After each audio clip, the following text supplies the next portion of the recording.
Every Bearcat has a story, but some stories remind us exactly why hard work, persistence, and a little bit of risk taking can change everything. Today's guest, Bobby Schuckmann, proves that a big dream, backed by focus and relentless effort, can turn into a career that once felt out of reach. Bobby knew early on that he wanted to work in sports.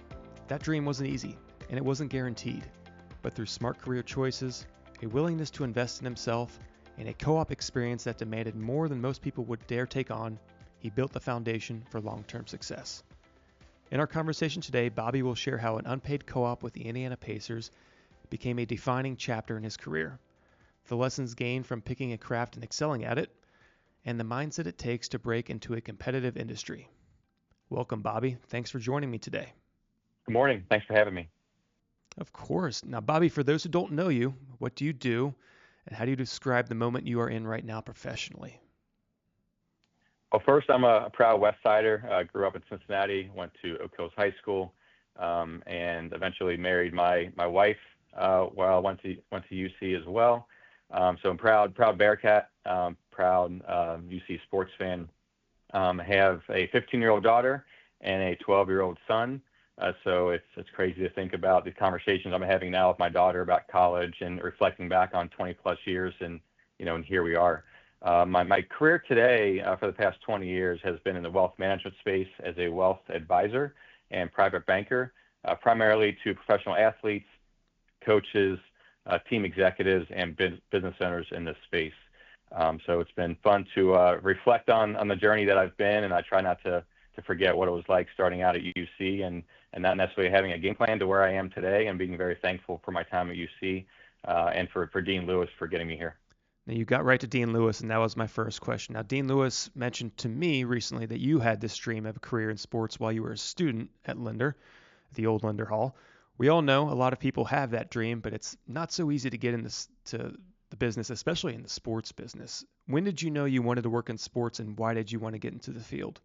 So I started out going to UC. I was fortunate to get into to the business school, and didn't really have a plan other than I'm going to go to school, do the co-op program, and hopefully get a job when I'm done. There wasn't a game plan in place. I was really figuring things out on my own, and I have a twin sister who went to UC as well and graduated from the business school, and we were just figuring things out along the way.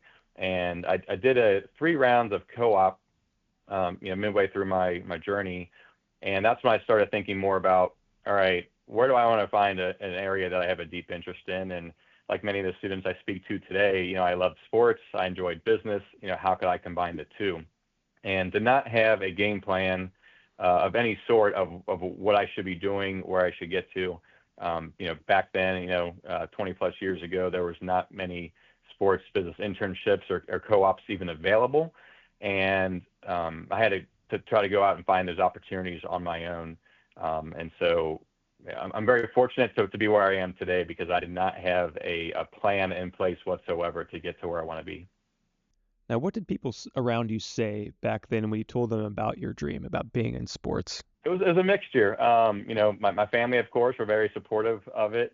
Dean Lewis was very supportive. I think she knew how hard this was going to be. For a career field, for the opportunities that are out there, for ones that actually may pay you a reasonable living. But she wanted to support me if I was 100% on board. And I remember, going to meet with her to talk about this, and just how supportive she was. And it didn't feel like I was making a wrong decision. Looking back, I'm glad things worked out the way that they did. But, going from barring my way to go to school. I commuted my first year. I was eventually living on campus, and to take a job, co-op, where I was going to not get paid. I was not going to get school credit. I was still going to the school part-time that summer and working some side jobs to make some money. It was not the ideal scenario, but glad that I pursued that, and it was something that will last me forever. Right. Now, we'll get to that co-op in a second, but I want to go back to the specific advice that maybe Dean Lewis gave to you that stuck with you. And I think maybe the conversation started with, "Are you sure?"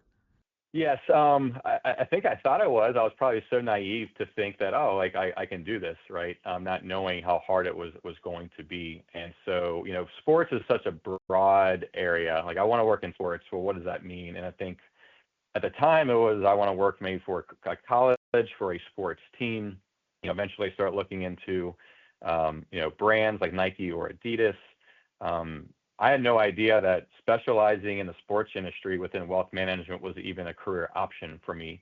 Even though I was, a finance major initially and thought I had interest in that space. So it really helped me start to think more narrowly about what skills do I need, what kind of job, what I want to have, what's the requirement and the experience to maybe get there. You're now opening yourself up to the nation, right, or globally, right, of where these jobs are. There's only so many sports teams or companies, and especially bigger cities may have more opportunities, such as Atlanta, where I am today, or New York, or LA, and I never thought about any of that in that sort of way. So she really helped me try to think about things more strategically from a business mindset, to not get so over excited about being in sports necessarily, and really to start building the skills and the experience I needed to get to where I want to go. What was the scariest or maybe the most uncertain moment in this journey for you, and what sort of pushed you through it? Was it sort of the optimism that you kind of referenced there? Originally was the optimism. As I start getting into the sports side of things, I got a quick understanding of how hard it was going to be. Even if you had all the skills, even if you had all the experience, such as many things in life, you needed to know the right people. And I did not have that background. I did not have someone such as myself to lean on for advice. And that was the very, very, I think, challenging part of you do so much work, you think you're doing all the right things, and it still may not be good enough. But I think to be successful in life, you can't take the approach that, is this worth it or not? You have to know in your heart that if you do the right things and you work hard, maybe it's not the exact thing you had in mind when you started, but good things will come. And I think that's definitely been the case for myself. Now, the co-op was one part of this, but you also were going to school here. So what discipline did you choose when you were at Lindner, and why? And how did you work on becoming, excellent in that discipline? Yeah, so I first chose finance as my discipline, and the technology maybe at the time isn't what the students are experiencing today, but going in and um, you know sitting in a large classroom and with the projector screens, it was not as exciting to me. Again, my idea what I thought finance was and what it really is was different. And it wasn't until I started getting experience in the finance space where I realized my perception of the role and the roles in the industry are very different than what I thought they were. So I started out in finance and actually switched over to marketing, thinking that would be a different journey. But it was really through my co-op experience is what gave me the most insight. The classes were helpful, but it was definitely the on-hand experience that I had there. And I think now as I reconnected more and more with Dean Lewis in the business school the past several years, and hearing about all the opportunities and all the different programs within the business school, let alone the university, it does make me a little jealous of what these students are experiencing today. But it definitely was something where I had to learn through experience. I had to learn through kind of trial and error to really understand what I wanted to do.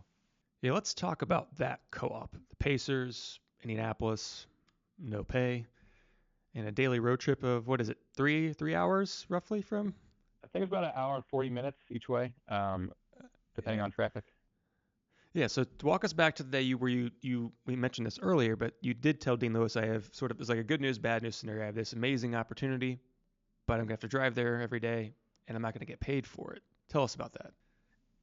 Yeah, I'm sure she was wondering why are you leaving a paid co-op positions, again, to go work for free, and then drive, an hour and 45 minutes, each day. And so, it was a unique opportunity. I actually attended a workshop that the Pacer had held. It was through another fraternity brother of mine and a business school student, Ben Zimmerman, who told me about this, and he brought me along to this career fair, and I applied thinking there's no way I'm going to get hired, and eventually I had to figure out the rest. But I think it was just the willingness to take on that opportunity where she could see that I really wanted to make this an option for myself. I think by being willing to do this, I think it showed I was willing to do what it took to be successful, or at least put in the effort and do things that many people wouldn't do. And I think she could see how much I wanted this, that she was so supportive of it, because she really knew that I was willing to not be in love with the idea of sports. I was really willing to do the work. Right. So what exactly were you doing during this co-op, and what did you gain and learn from this experience beyond a really nice looking entry in your resume? So this was a game operations internship role that summer with the Indiana Fever for game operations, where we actually worked the games, and then we were also doing off-season, marketing and events for the Indiana Pacers as well. So you would work, maybe a 9:30 to 5 o'clock shift, let's call it, 4 to 5 days a week. And then you would also work the Indiana Fever games. And so it could be when you're walking through the concourse ahead of time of all the fan interaction. It could be what's going on at the timeouts. This is entertainment. It happens to be basketball or, whatever sport that you're working in, but you're really in the entertainment space. And so it was fun because we got to be very hands-on with the opportunities. We would take the mascots to different appearances and see kind of how they interact with people, and learn kind of how they got there. And we actually shared our little cubicle area with a couple of the mascots and learned about how they got into the space and what they did. And it was just a really hands-on, where you felt like you were doing kind of meaningful work, and you weren't just filling envelopes all day long, which maybe some of the other folks were doing in different internship roles. And so that was really fun and exciting, but also a lot of work, a lot of long hours, and it really started to have me look at things differently than just working for a sports team. Was there a moment during the co-op when you knew this is what I want to do, or maybe on the other end of the spectrum where you questioned if this was the right thing for you? It was more of, I don't know, this is the right thing in this particular part of the industry that I want to do. Obviously, the commute made it challenging enough, and then balancing some schoolwork and some part-time jobs and trying to have a social life. But it was really the grind of the day job itself, and then the nights, and then the weekends, and then really speaking with other employees there and getting a background of where they are and what that took, and maybe having some genuine, authentic conversations with them and advice that really helped me start thinking about things more, and that, hey, I really love this experience, but maybe this isn't necessarily where I want to hone my journey. Yeah. Do you have any other memorable moments during the co-op experience besides pining around with the mascots? Yeah, so because of the commute on the way back, I was generally waiting for rush hour traffic to die down to drive back to Cincinnati. So at the Pacers practice courts, with the other interns and with the other staff, we would play pickup basketball games, which is pretty fun to play games where the team actually, the teams will practice. They had a little workout area you could go work out in as well, so it was fun to do those things. You know, the I guess kind of other fun part of that was I mentioned my wife was UC grad as well, and she was in the ballet program, and she was coming off a hip injury, had hip surgery, was recovering from her surgery and rehab, and not able to dance anymore. So I encouraged her with the dance team tryouts happening with the Indiana Pacemates that she should audition. And she was not going to do it. She did not think that was what she would want it to do. She was a ballet dancer by trade all these years. And she ended up last minute auditioning for the Indiana Pacemates and was the only new person that they brought onto the team that year. And so I ended up stopping my internship at the end of the summer, and then she started that commute as well as a UC student to drive there even more often than I did for practice and for games. And kind of a fun story with that was at the end they had my internship, they were doing the dance team team picture, and the mascots were going to be in it, but the real mascot were not available that day. So myself and another intern were asked to dress up as being the mascot. So you can look back from this 2004 picture of the dance team photo with my wife in it, and then me in this mascot outfit with my shoes hanging out to identify me. So we were just actually talking about that to somebody the other day, and I need to track down that picture. Yeah, that's a fun story. So co-op was the starting point of your career. How did this grind open up doors for you immediately after or later on after you graduated? Yeah, so I continued to pursue more sports co-ops and internships, and really trying to find what I enjoyed doing. And it was actually through a sports marketing class at UC that I was told about that a sports agent and attorney was teaching, and I started to do some work for him on the sports agency side, working with individual players on more of the marketing. And I really enjoyed the business side of what that entailed, and really helping the athletes with everything off the court or the field. And that actually got me to start thinking more. I like working more with the individuals as opposed to maybe working on the team side of the sport. Again, very hard industry to get in, but I was able to do that, and that really got me start thinking more about what I want to do in the sports space. Probably even a harder area, to get into. And it was through some of those internships where I saw how hard it was to get clients in the space. So it's one thing to be very good at your job, to have all the skills and all the experience in the world, but you have to find people that are willing to hire you and pay you. And I saw how hard that really, really was, which then tempered my interest in possibly going the sports agent route. So the fact that I'm in wealth management today, it's still very similar with having to find clients that want to trust you and trust you with their life savings. But it was through those experiences I had a better appreciation for what I was getting into in my career today. And so how did you ascend from taking the possible agent path to the wealth path to where you are now? How did that maybe winding journey get you to where you are now? So after all these experiences that I had, it came back to who do you know? And I didn't know enough people. And I really thought the journey of being in sports business was going to stop at graduation before it would even get started. And it was through my UC network and fraternity network that I reached out to anyone I could that I was looking for a job. And it was through my fraternity brother, Jay, who was working at US Bank in their wealth group. And I said, Jay, I'm looking for a job. You know who I am. You know my experience. You know how hard of a worker I am. And he said, we have a sports entertainment group here that I never heard of, even though it was in my own city. And they're looking to hire someone. They have an opening for someone that looks like you would be a great fit. And so it was me doing all this work and thinking that this was maybe not the right approach, right? Was this all for nothing? And because of my network and because of going to UC and the connections that I built there and the friendships that I built and reaching out for people for help, that I was able to land on at US Bank and their sports group out of college.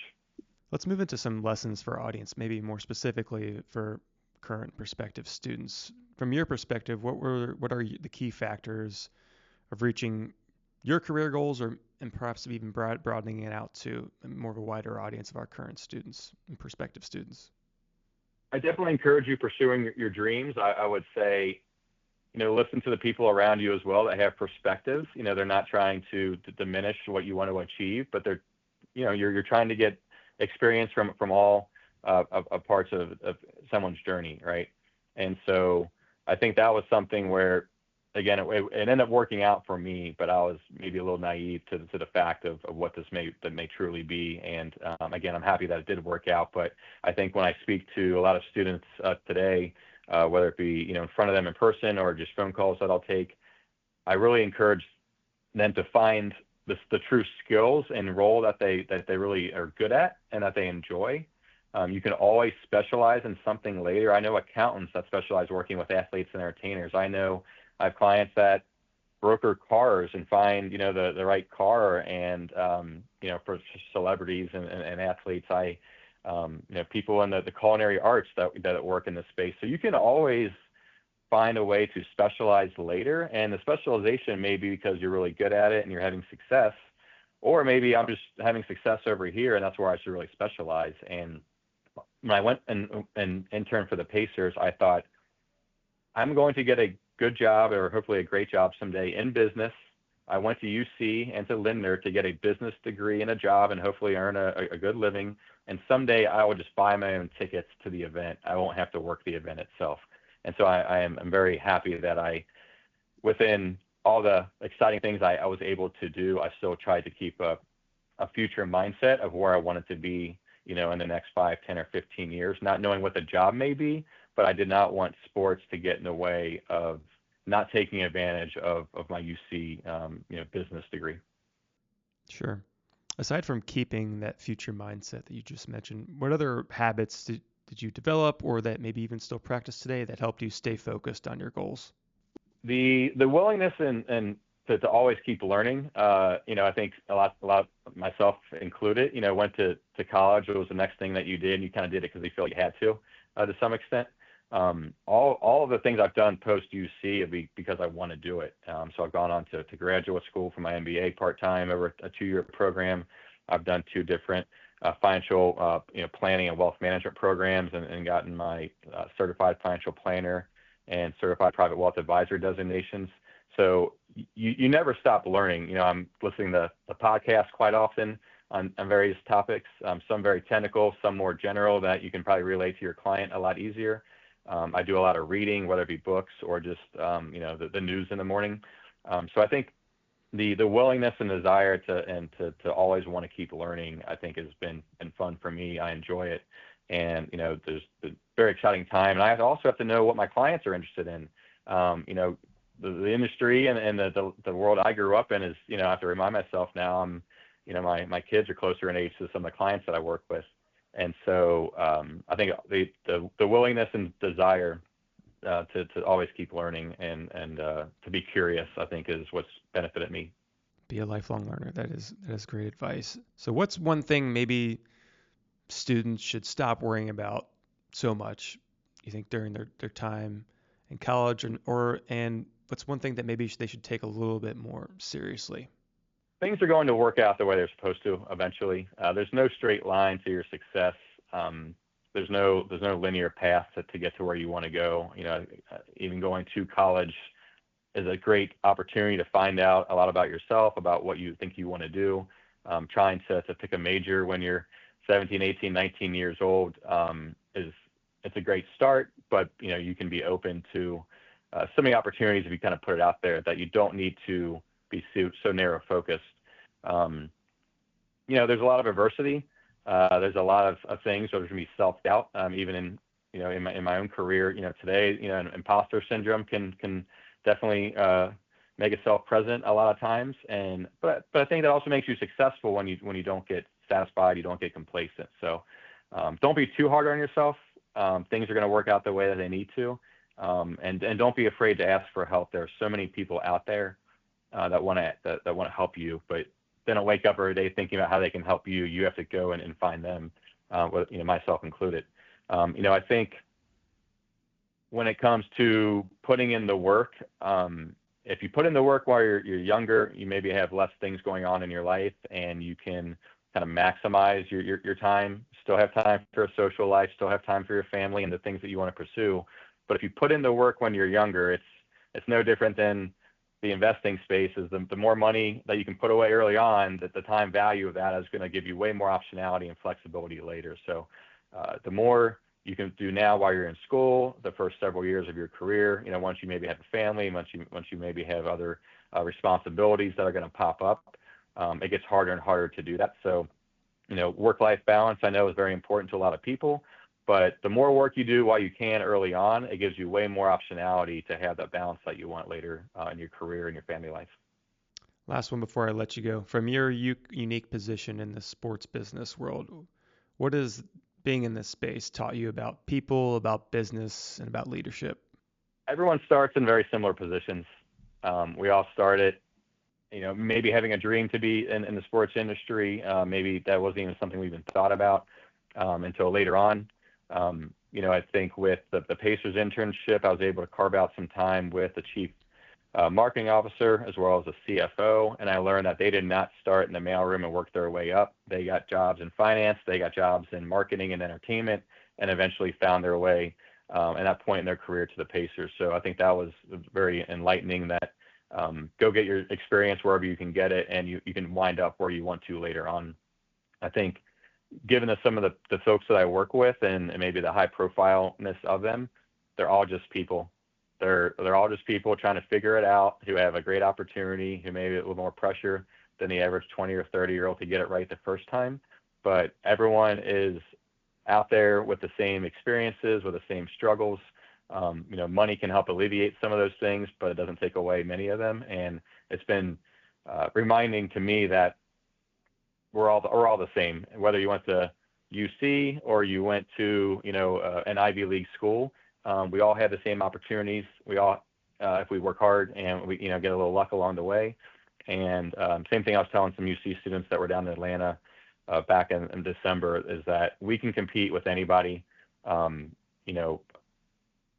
a proven success story of that. I have tons and tons of friends who have better stories than my own, and that UC is a phenomenal place to go.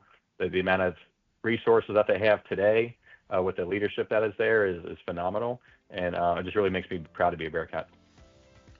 Bobby Schuckmann's path from unpaid Pacers co-op to a career in sports proves that grit, focus, and saying yes to tough opportunities can change everything. For him, co-op wasn't just an experience, it was the foundation for lasting success. Thanks for tuning in to Bearcats Mean Business. Be sure to subscribe, leave a review, and share this episode with someone who's ready to take the leap. Your feedback helps more Bearcats discover the show. Until next time, keep showing the world how Bearcats mean business.